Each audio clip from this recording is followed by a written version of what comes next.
little champs, how are you all? I hope you all are fine and healthy. So welcome back to your English classes. So students, in our today's class, we are going to start with a new chapter, that is the lark and her young ones. So let's see the be ready part. A mother lark warns her babies about the farmer's harvest plans.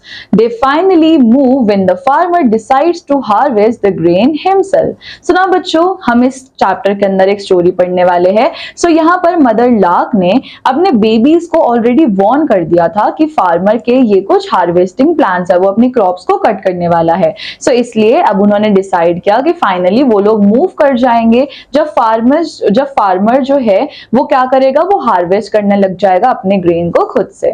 So now students, here we have word meanings. So here we have arrival. Arrival का मतलब क्या होता है? आना, to come.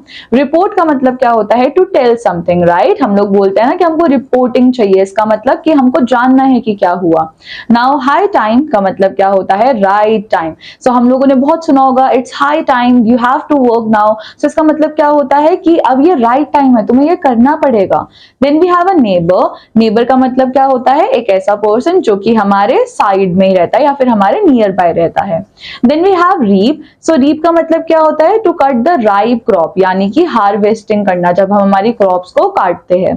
Bagged का मतलब क्या होता है? टू आस्क समवन, किसी से पूछना. Then we have dead ripe. So dead ripe का मतलब क्या होता है? ओवर राइप, जब हम लोग बहुत ज्यादा हार्वेस्टिंग करते जाते हैं. देन बार्न का मतलब क्या होता है? अ बिल्डिंग फॉर स्टोरिंग ग्रेन्स या फिर है. सो हमारे पास एक बिल्डिंग होती है जहां पे भी store grains. Then we have sickle. So sickle is a tool for cutting grass and grain. So sickle क्या है? ये एक ऐसा टूल है जो कि हम लोग यूज करते हैं ग्रास को कट करने के लिए या फिर ग्रेन्स को कट करने के लिए.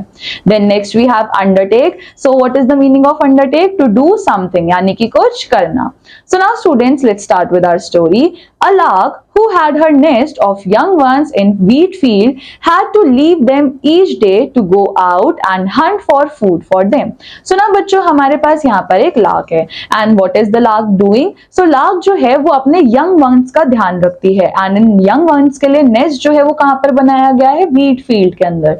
So now अब याक को क्या करना पड़ता है? उसको हर रोज उस फील्ड से बाहर जाना पड़ता है and उसको फूड जो है वो हंट करके लाना पड़ता है अपने बेबी के लिए.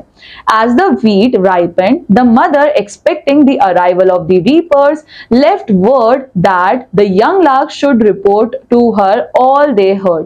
So now बच्चों, अब जैसे ही राइपनिंग का टाइम आ रहा होता है, सो मदर को पता होता है कि अब यहाँ पर रीपर्स जो है वो आने वाले हैं. सो इसलिए मदर जो है वो अपने यंग वंस को बोलकर जाती है कि तुम लोग मुझे सब कुछ रिपोर्ट करोगे, तुम लोग मुझे सब कुछ बताओगे जो भी तुम लोग यहाँ पर सुनोगे. One day, while she was absent, the farmer came to view his crop. It's high time, he called to his son, that our grain is cut.